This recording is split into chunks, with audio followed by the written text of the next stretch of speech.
Hi, and welcome to my October wrap-up. Yeah. October wrap-up. I forgot what month it was. That's horrible. I read, let's see. I read 13 books and 1 novella. So let's go. I don't want this to be crazy long, so I'm not going to talk that much about it. Yeah. So the first book I read was Catching Jordan by Miranda Keneally. It's just a young adult contemporary romance, I guess.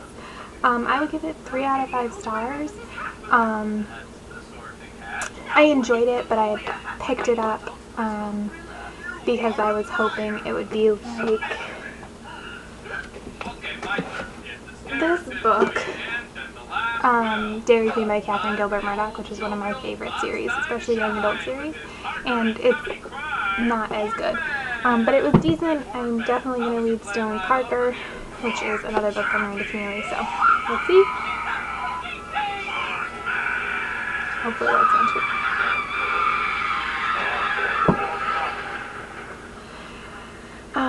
Then I read The Transfer by Veronica Roth, which is the first in, she's doing like 4 novellas from 4 perspective, and that was the first one that came out.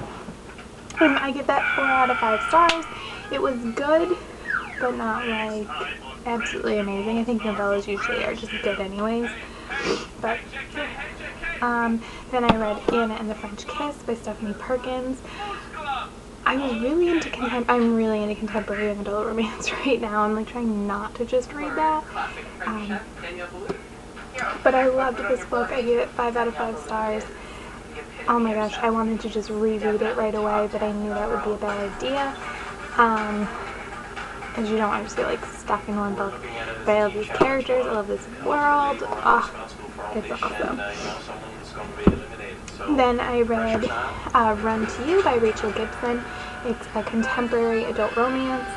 I give this 3 out of 5 stars. It is not my favorite Rachel Gibson book ever. There was just something missing from it, and then the ending felt a little rushed, and there were parts in the story where there could have been more like drama and conflict, and it wasn't there. There was one particular thing that I was like, this should become an issue, and it never did. But I enjoyed it enough. I would reread it. So next I read Beauty Queens by Libba Bray. This is a library book, so I have to take this one back soon. This I give 3.5 stars. I thought it was a really good book. I think it's really insightful. It definitely is, my library says it's humor. I definitely think it's like a satire. So I'm gonna do a tartare. Just shows ridiculousness, and I actually marked something that I'm going to read because I'm not doing a review on this book, but I want to talk about it. Is at one point, they say, Nicole says, why do girls always feel like they have to apologize for giving an opinion or taking up space in the world? Have you ever noticed that? You go on websites and some girl leaves a post, and if it's longer than 3 sentences or she's expressing her thoughts about some topic, she usually ends it with, sorry for the rant, or that may be dumb, but that's what I think. And I think that's so true, and that just comes up throughout the whole book. They just constantly are doing that, like talking about those things, and it's so true.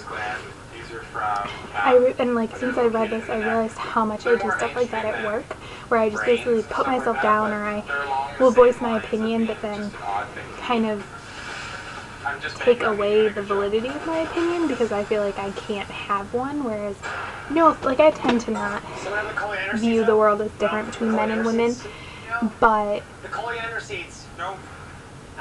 I've noticed that there are men I work with that are much more aggressive and vocal, and they just don't apologize for it, whereas I do.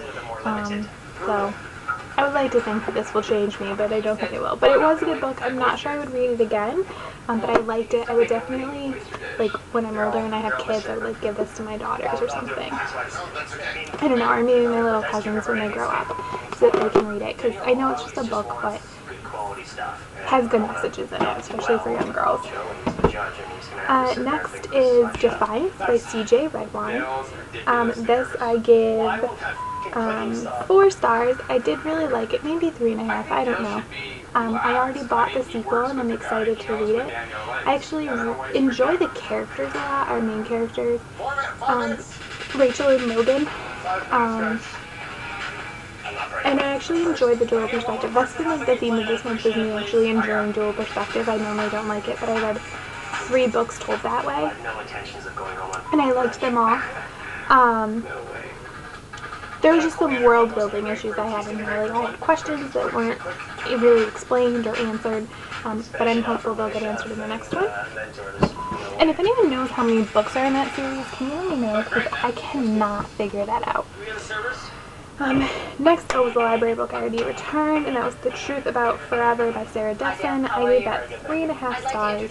I did enjoy it more than I thought I would. I believe I've only read 2 Sarah Dessen novels, that and Just Listen. It took me a while to get into it, which is why it's 3.5 stars, but once I got in there, really, I did enjoy it. There were times when I didn't really like the main character, but overall I thought it was a good book. Next is a reread, and that is Blue-Eyed Devil by Lisa Kleypas, I believe is how you say her name. This is a contemporary adult romance. She used to only write historicals, and she hasn't written a historical in quite a long time, actually. And she's probably my favorite historical romance novelist.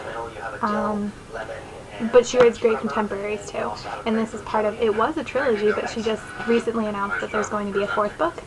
And this particular one is about a girl, or a woman, who was in an abusive relationship, and she gets out of it, and it's about her growth and her journey. Like, it is so much more than just a regular romance novel, because it's about her coming to terms with what she went through and what that means going into a new relationship with another man, especially since the man she ends up with is quite physically domineering, and he's a very big man, and that can be a little scary, especially when you've been physically assaulted.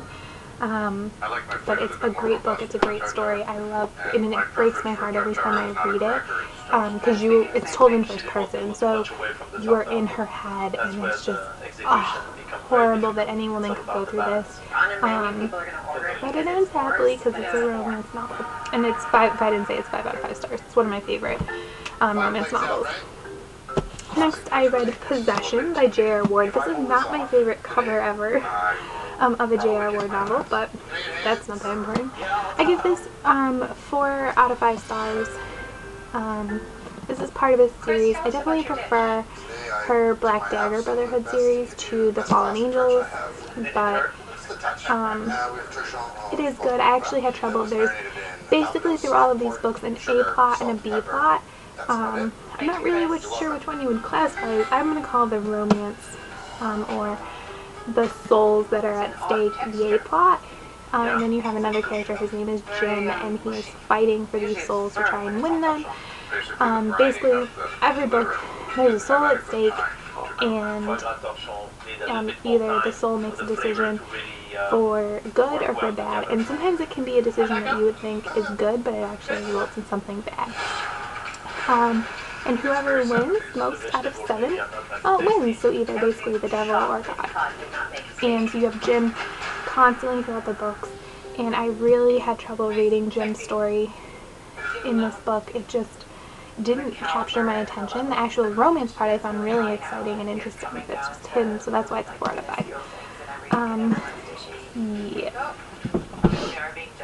Next is Cinder by Marissa Mayer. I'm going to give this 4.5 stars. I don't know. I kind of feel like I should give it 5, but this was really slow going for me, but now that I've finished it, I don't feel it was slow going. It's like you have to read the whole thing to fully embrace what the book is, and I feel like I've heard other people say that too. And it took this. I have not bought Scarlet yet.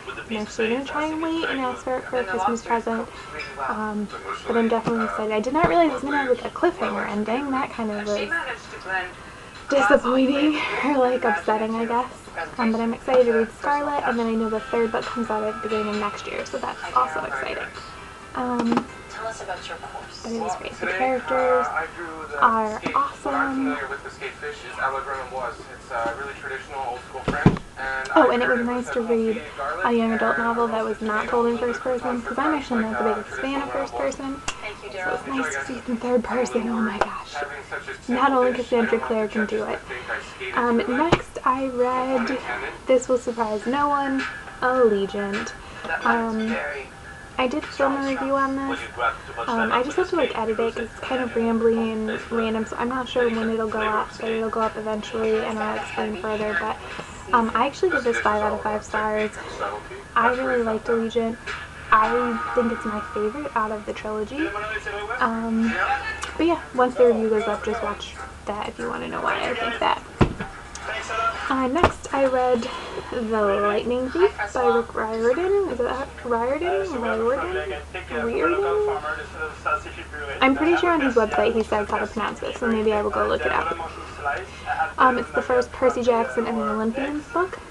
I have not read any of them, so yeah, that was exciting. I actually give it 4 out of 5 stars. I really enjoyed it. I wasn't sure how I would feel about reading about a 12-year-old boy. I actually have trouble reading the first 2 Harry Potter books at this point in time, just because I've never been an 11 or 12-year-old boy, and I just have trouble getting into Harry's head. And this is told in first person, so you're even more in his head, and I still really, really enjoyed this book. I'm excited to read the other ones. So yeah. Next, I read Pushing the Limits by Katie McGarry. And this book, I picked it up one night. I was like, okay, I'm just going to read a couple chapters. And then, like, 5 hours later, it was 3 o'clock in the morning, and I had to go to bed because I had to work the next day. This book just sucked me in, and oh my gosh, I cried so many times in this book. It surprised me. I couldn't guess everything that was going to happen. I think the romance is spectacularly real, especially for high schoolers. I give it 5 out of 5 stars. I'm definitely excited to read the other books in the series. I already have Dare You To, and the 3rd one, Crash Into You, comes out this month, so I will probably buy that. And the last book is another reread. It's actually on my Nook, so I don't have a physical copy of it. And that is I've Got Your Number by Sophie Kinsella. It is, I believe, her second most recent book that she got out, because there's another one out now, but this is the one before that. 5 out of 5 stars, just like the first time I read it. It's hilarious. Well, it's Sophie Kinsella, of course, it's amazing. It is probably one of my favorite standalones by her that's not part of the Shopaholic series. So, yeah, if you're looking for a good, I hate to call it chick lit because I feel like chick lit is used like as a derogatory term, but it is so much more than that. It's an amazing character, it's really insightful, and it really makes you think, I guess, about how other people view you and everything like that. So that is my October wrap-up. Up next will be my November TBR, and I'll see you soon. Bye.